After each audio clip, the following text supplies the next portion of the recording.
Welcome, ladies and gentlemen. I am your host, Ethan, and today is episode 73 of Roster United, and today we are going to talk about Cascadia, a game that has won the 2022 Spiel des Jahres Award, as well as the Board Game Geek Light Game of the Year Award. It has a solid Board Game Geek rating of an 8 out of 10. And Cascadia is a game by Randy Flynn. It is published by AEG and Flat Out Games. It is a 1 to 4 player. It is also a 30 minutes to 60 minutes, or an hour, for ages 10 and up. In Cascadia, your goal of the game is to get the most points. How do you do this? Well, players will start out with a 3-piece tile, and every tile will have a certain terrain. Some tiles will actually have a mix of 2 terrains in one tile. Every turn, you must pick a tile from the shop, which there will be 4 options. And once you pick a tile from the shop, you also have to take the animal token underneath it. There are 5 different types of animals. We have the fox, the bear, the elk, we have the eagle, and we also have the salmon. I don't think I'm missing everybody. Hopefully that's 5. Yes, okay, I got them all. And basically, after you take the tile and the animal, you must match at least one side of that tile that you got from the shop to a tile on your tableau. Then afterwards, you must place one animal token on a space that is available, meaning a space that matches the same icon indicated on that token that you got. Now, there are some places, some tiles that there is only one specific animal that you may place on the tile. You may also see some tiles will contain 3 animal icons. That only means that you may only place one of the 3 in that space. No matter the circumstances, only one animal token can be placed on the respective tile with the matching icon. Then after that, you must place the animal you got on the available space, again with the matching icon. And if you can't find a tile to place the animal in, you must discard that token.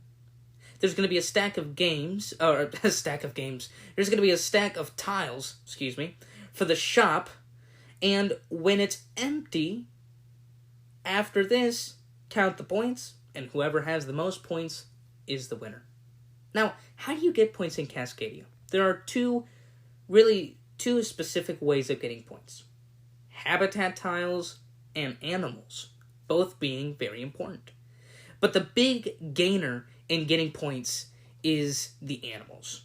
Points are determined by the way animals are being scored. Every animal, 5 animals, they're each respectively going to have 4 different difficulties. A, B, C, or D. And these are basically just different ways of scoring, and some of them are more difficult than others. Others provide a little bit more strategy and a little bit more how to build your tableau. While others is just, hey, put it here, and hey, you might have a shot to get these points. And again, A, B, C, and D for the difficulty. As starters, for whoever hasn't played Cascadia yet or is going to, we obviously recommend playing with the side A to start. Another way to get points is also by having the biggest plot of land. And there is about a good 5 different types of terrain in the game. You will count the biggest plot that you have on your own tableau and then compare it with everybody else. It don't matter whoever has the highest count, except that they get the 3+ bonus. But if I have 6 mountain spaces, and my team, not my teammate, but my opponent has 9 spaces, he will get the +3, but I get to still count my 6 points and get the 1 point. There are many types of land, obviously, and you will probably get an additional 25, at least 20 points without even thinking about it. It's very odd how that works. But yes, you will get 28 points out of the blue just by matching the same, habitat tiles. Now, what's fun about Cascadia is, again, the different ways of scoring. For example, obviously we said the difficulty, but how does it work? Well, let me read a couple of the cards to you. Let me pull them out here. Here we go. Again, we got the bears, we got the foxes, salmon, eagles, elks. We got everything here, boys and girls. And for example, let's start off. Let's start off here with the simple A side of the animals. We'll start with the fox here. The red fox. And that's not the side A. Okay, 1 second here. There it is. Okay, we'll start with the bear. How about that? On the A card, the lowest difficulty on the bear, you will get different points. You'll get more points by the more bears that are in pairs. Yes, scores for the number of pairs of bears with no other bears next to them. So if you have a pair of bears that are adjacent and they're touching, you can now and they're not touching another pair of bears, you will get 4 points. If somehow you get to sneak in 2 pairs of bears, you get 11 points. 3, 19, and 4, 27 points. Believe that. But it's only for pairs, right? Only for pairs. What about difficulty B? Well, difficulty B is a little bit harder. Instead of just getting 2 animal tokens and trying to put them adjacent to each other, while following the rules that they can only be placed in their specific icon places on the tiles. If a grizzly bear on B's side says it's scored per group of not 2, but 3 bears in any shape that doesn't touch another bear. If you have 3 bears that are adjacent to each other, again, any shape, it could be a straight line, it could be a kind of a block, however it is, as long as the 3 bears are together, you'll get 10 points. For every group of bear, you will get 10 points. So if I get 2 sets of 3 bears without touching the other bears or whatever, you'll get 20 points just off of that. The C side is a little bit more different. Now it just depends on the group size. If you have a group size of 3 bears, you'll get 8 points. But even if you have a single bear, you'll still get 1 point. And that's just the bears. That's just the bears. What about the hawks? Well, we have the red-tailed hawk solitaire.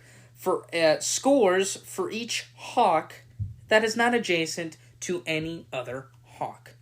If you place 1 eagle in your board, you'll get 2 points. If you place 2, you'll get 5. 3, 8. 4, 11 points. 5, 14 points. If you place 6 eagles without touching another eagle, you'll get 18 points. If you get 7, you'll get 22. And if you get 8 of them, you'll get 26. The highest I've ever gotten, here, I'll show it to you. The highest I've ever gotten was where is it?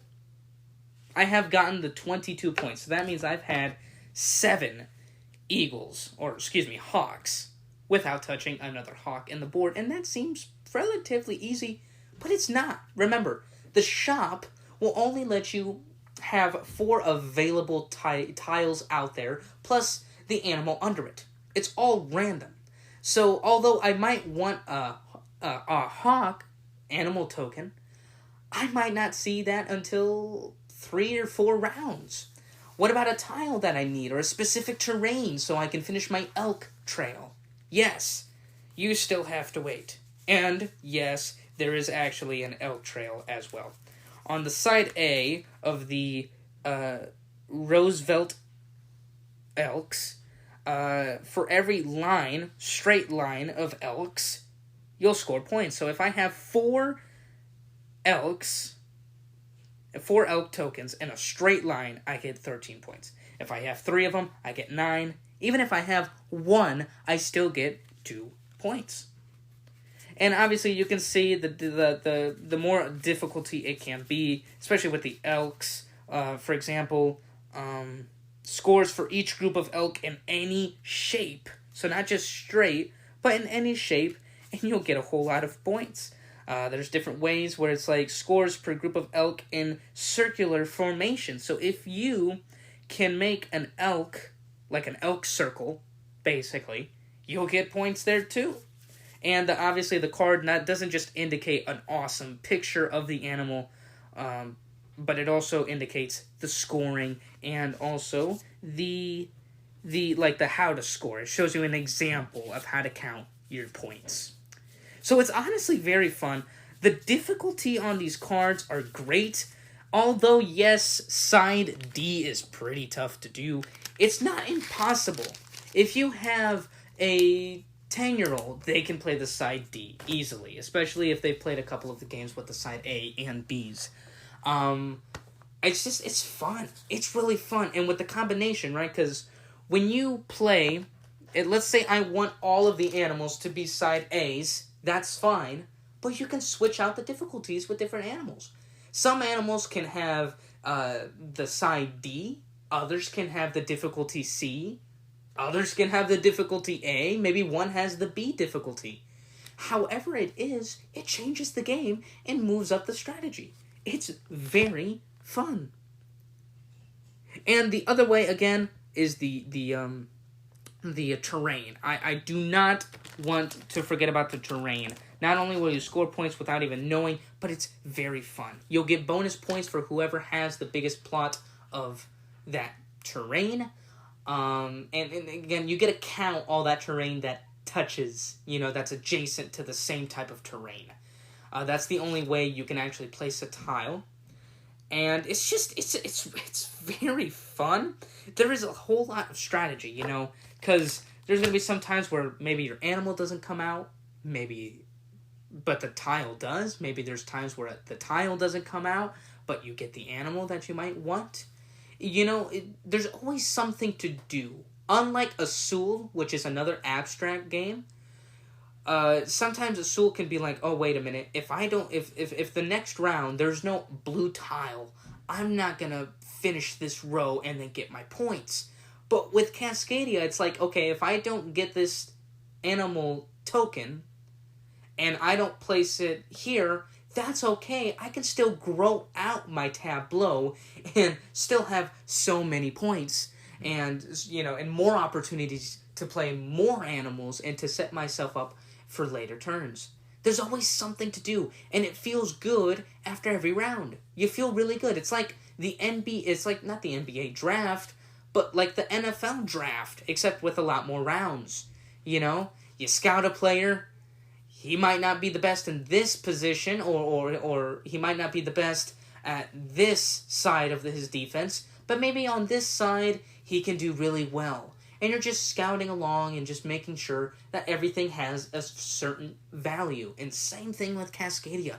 Every turn, there's always going to be something good that you're going to get. Sometimes not, but that's very, very rare. The rulebook for Cascadia is honestly very simple as well. Not just to learn, but to read as well. Very understanding. As you know, I've played a couple of games here and there, and I tell you, there's been some very bad rulebooks. Very bad rulebooks. But Cascadia is not one of them. Very well detailed, good setups, good examples, good photos, diagrams that they showed us. It's great how the scoring is made, how the setup is for the different types of players playing is very simple. And again, easy to teach and easy to learn. If you do not want to read the rule books, you can skip that, because who needs it?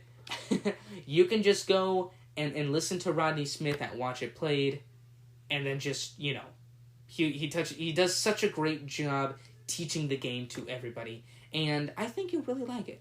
I think you'll really enjoy it, And yeah, so please go ahead to watch it played and get to learn the game a little bit more in depth. Now, what about the solo play? Well, honestly, I played Cascadia a couple of times in solo.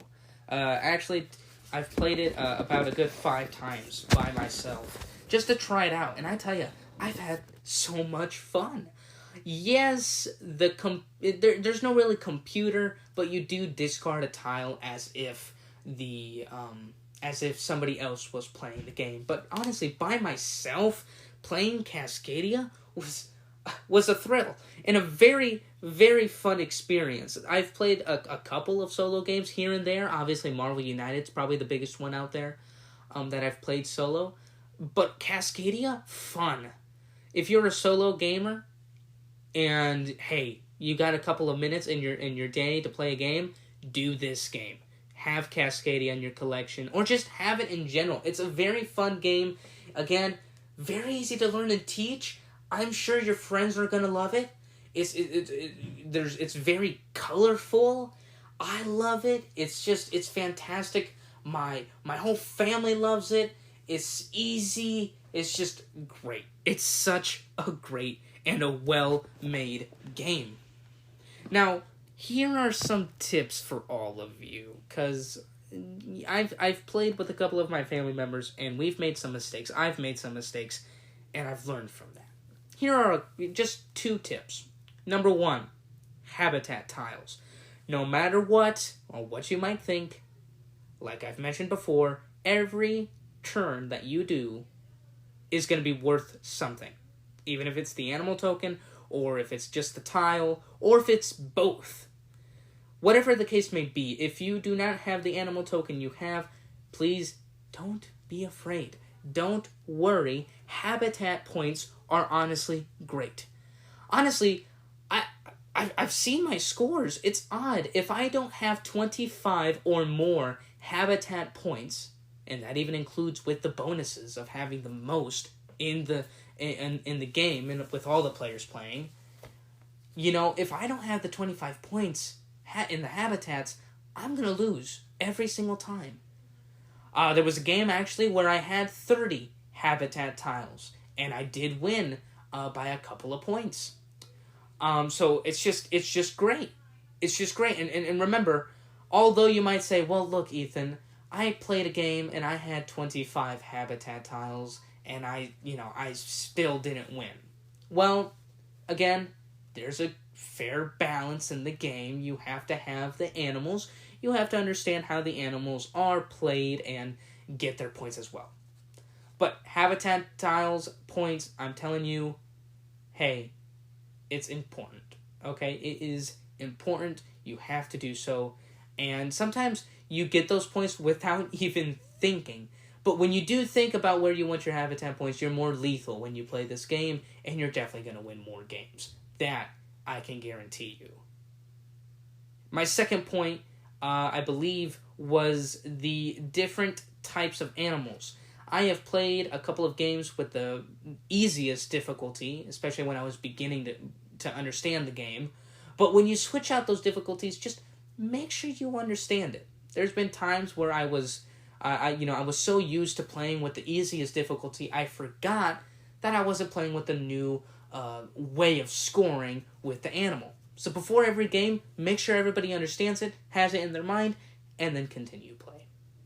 This game is well balanced, very simple, and honestly, the game itself, like the scoring, is pretty tight. Yes, I've had 30-point habitat tile games, and I've also had 59 60 points worth of animals, and still I've only won by 2 points, or I've lost by 1 point. It's very important to just do the best you can on both ways, and don't underestimate any of the sides. They're both great, they're both going to give you points, and that's what you need to focus with. So I like this game a lot, even for new players. It's very simple, honestly, to play and to teach them and to play and understand the game. Very fun. Again, games are very tight, very narrow. There's going to be a lot of, hey, you took this from me. Hey, wait, what? I wanted that piece. You knew I wanted that piece. And a little bit of sabotaging when you choose what animal token and what habitat tile you're going to take from the shop. It's very fun. I really enjoy it. The artwork as well, the illustrations are fantastic. And I have to tip my hat off. I think they made a really great game with this one. Cascadia obviously has been it's been a fan favorite. It's been a top most played game out there for a couple of months.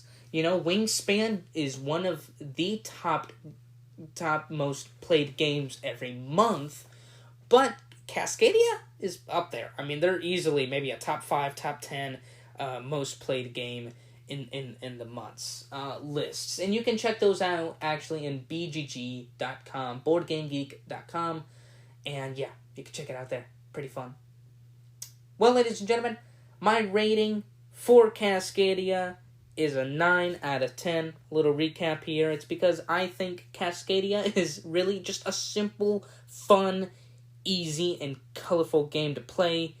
Even though it's relatively simpler than other games to understand and to get to understand, there is still a great depth with the strategy. There's lots of replayability and how to construct your tiles and make your combos and how to organize this and that so I can place my animals here and there and get these points is just fantastic.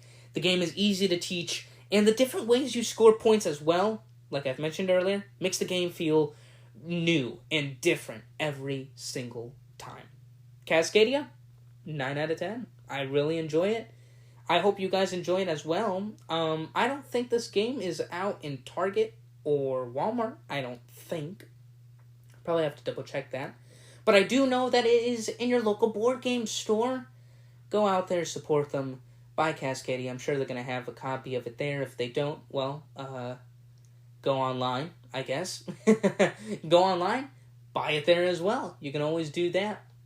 Well, ladies and gentlemen, I hope you enjoyed this episode. I've had really a fun blast with the game and with making the episode itself. I hope you all enjoyed and thought this episode was pretty good.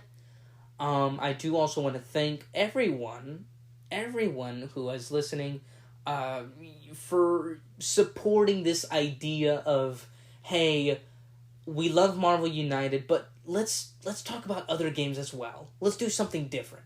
And I'm very happy that you're here with me today and accepting that. And I hope in the next couple of days or the next week, especially next Monday, we'll have a new game out there to talk about together. Anyway, ladies and gentlemen, I hope you have a fantastic day, evening, or night, however you're listening to this episode. And we'll see you all on the next one.